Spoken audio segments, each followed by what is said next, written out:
So it was 100 years ago that Henry Wrigley and Arthur Murphy set off from here. This is Point Cook Airport, very close to Moorabbin. It's a 7-minute flight from where I normally fly. But Wrigley and Murphy set off from here on November the 19th, 1919, to fly the first transcontinental flight ever in Australia. Now, 1919, just think about that for a second. 1919, that was 16 years.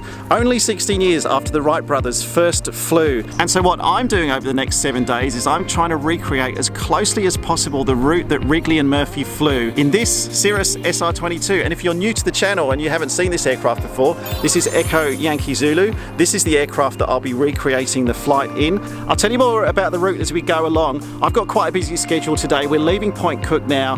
My first stop is going to be Cootamundra. It's coming up to about 10 o'clock in the morning. I've got to be there at 12. Let's start the first of our many legs up to Darwin. Next stop, Cootamundra. Where's Cootamundra? We don't know Australia. I'll tell you where Cootamundra. Let me just. Point Cook traffic. Echo Yankee Zulu is rolling runway 35.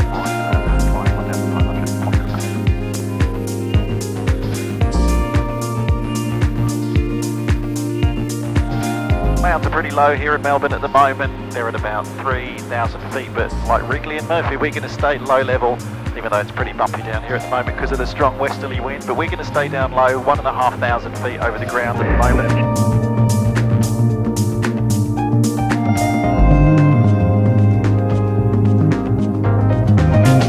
About staying low down as well coming out of Melbourne too is we stay underneath their controlled airspace steps. So all the commercial planes flying above us at the moment, they're going into Melbourne Tullamarine, which is off to our left there, but we're staying just low down. I've climbed us up a little bit more now to 2,500 feet just because the terrain starts to pick up a little bit ahead of us, but I can see blue skies ahead. It's just grey in Melbourne.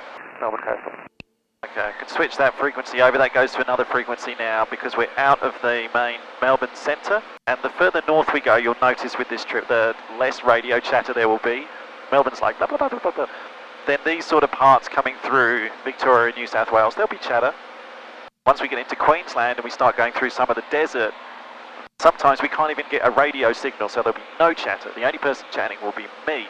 And the land's very different now to what it was 100 years ago. But when Wrigley and Murphy were flying over this land, they took notes, very detailed notes actually, and very detailed maps they drew as well along the way. And as we can see now, and as they came past Broadford and they basically exited where, I suppose, Melbourne kind of ends nowadays, they then wrote, the country now opens out considerably and there should be no trouble in making a successful forced landing. And you can see that's fairly relevant nowadays as well. I mean, there are quite a few fields around us now. There's still quite a few wooded areas, and the towns are obviously a lot bigger than they were back in 1919. I've got a chopper as well, just somewhere out to my front, so I'm just trying to keep an eye on him at the moment. You may be able to pick him up, which is a nice segue, to my new camera. I want to talk to you about the new cameras on board. There's actually 3 new cameras on board the aircraft. Oh, he's off to my left now. That's all right, he's gone. Yeah, 3 new cameras on board the aircraft. So let me introduce them to you. First of all, well, let me start with this one. You know this view. This is the view of me in the cockpit. You can see me. You can see Milkshake. You know, you can see what's going on here in the cockpit. But I thought you might like to also see what's happening in the actual cockpit itself. So we've got this new camera now, which is set up overhead to give you that really cool view out the front. Hopefully you can see what's going on a little bit here on the avionics as well. Then we've got the outside aircraft view. That's the one. Underneath the wing, which I thought would be a really nice view, again for landings and takeoffs, but also just for some of the scenery that we're flying over. Thought it might give you a really nice perspective, looking down so you don't have the wing in front of you. Kind of like flying a giant drone. And then finally on the wing, this is where I've got the GoPro Max, the 360 camera. Now I can control that via my iPhone here, so I just turn that on and off. If I just turn that on using the GoPro app, what it does is it connects via Bluetooth. And that's what gives me the really cool views out there on the wing now. Then I could do things like this. This will be done in post-production in the edit. I can swing the camera around. I can pan it up. I can pan it down. I can zoom into certain points as well. I can do nice tracking shots so it moves and it fixes on a point of interest as the aircraft is flying past. So just trying to make these flights a little bit more immersive for you so you can get really more of an idea of what it's like flying along with me here in the cockpit.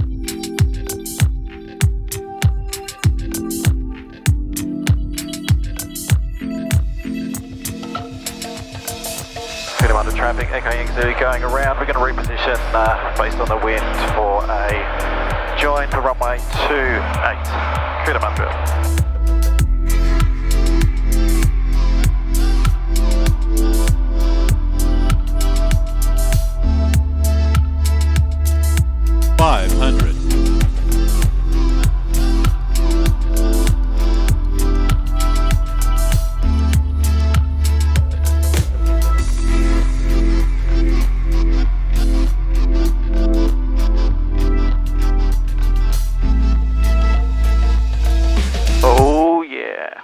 Cootamundra traffic, Echo Yankee Zulu is backtracking runway 28, Cootamundra. Oh well, even though I absolutely hated that filthy landing in that horrible crosswind with all the turbulence over the hills, welcome to Cootamundra. Can everyone kind of like say hi or cheer in the background when I turn the camera around? Did it make it look like you're really enjoying yourselves? Alright, just landed. That was an interesting landing. I was going to come on one of the runways, but the wind was too... You would have seen all that anyway, but finally down here on the ground, and look, everyone's come out to say hi. Hey, Stefan. Welcome to Cootamundra. Thank you.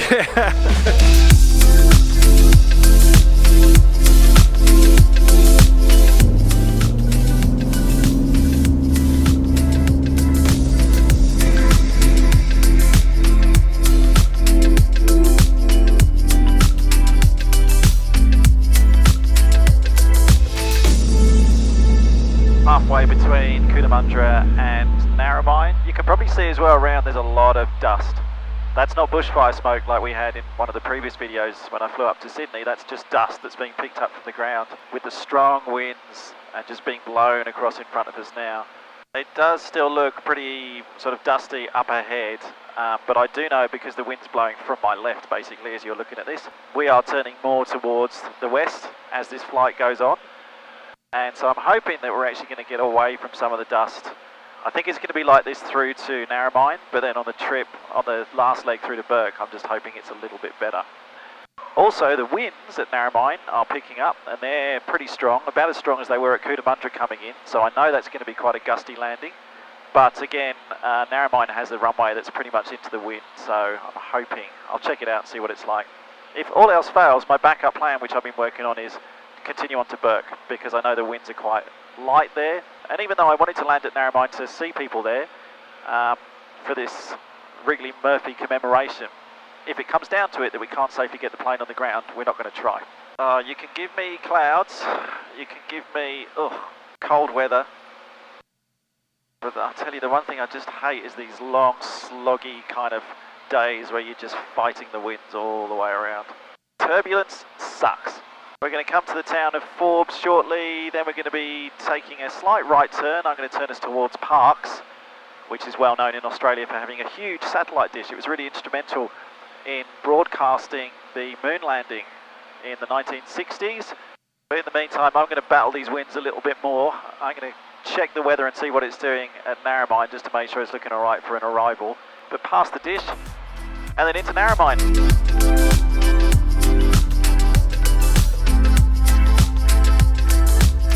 Narromine traffic, Echo Yankee Zulu turning final, runway 29, full stop, Narromine. 500.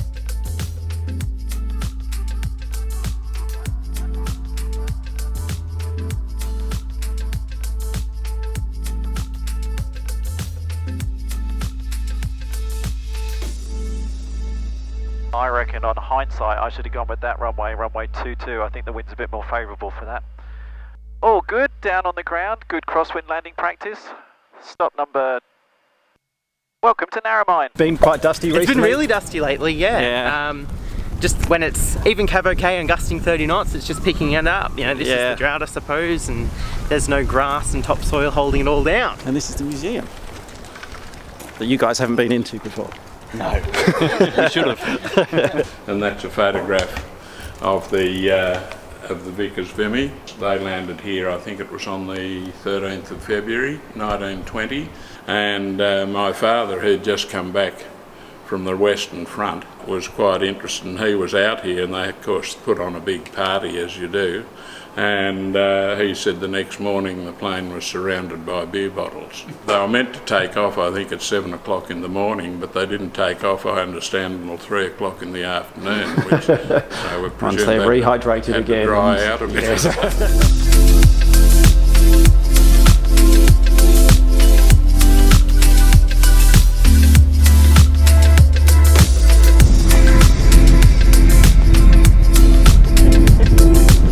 See, no one wants to see me. They only want to see the cow.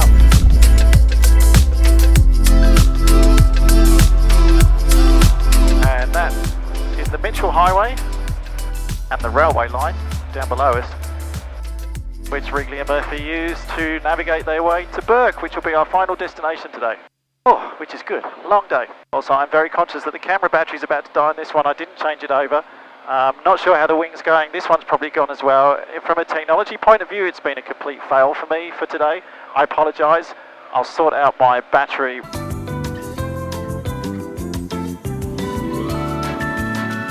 The camera batteries on the GoPros have pretty much died on me, so I'm just resorting to a handheld camera here now just for this last bit. We're coming into Bourke now.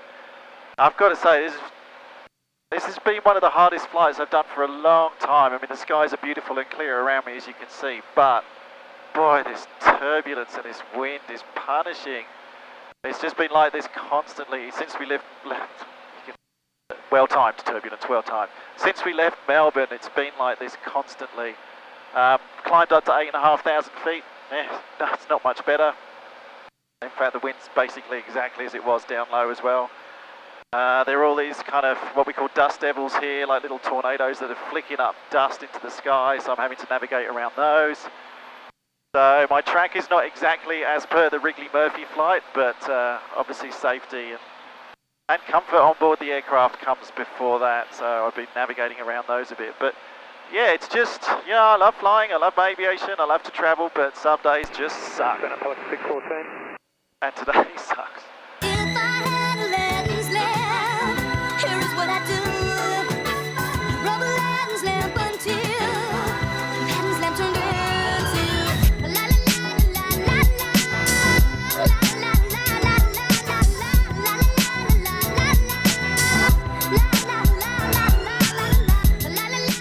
Oh, it's good to be down on the ground. There are some flights you love, and there are some flights that you just have to endure and do. And that was one of those. You mind if I go far with you? Yeah, mate, let's do it. Let's do it. Let's do it. Thanks a lot, mate. Thank you, mate. Apparently there's someone waiting for me here. I think they're from the local paper.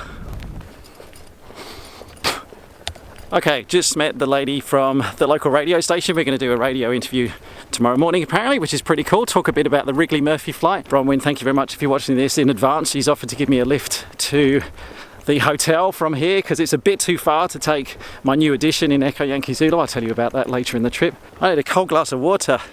What a day.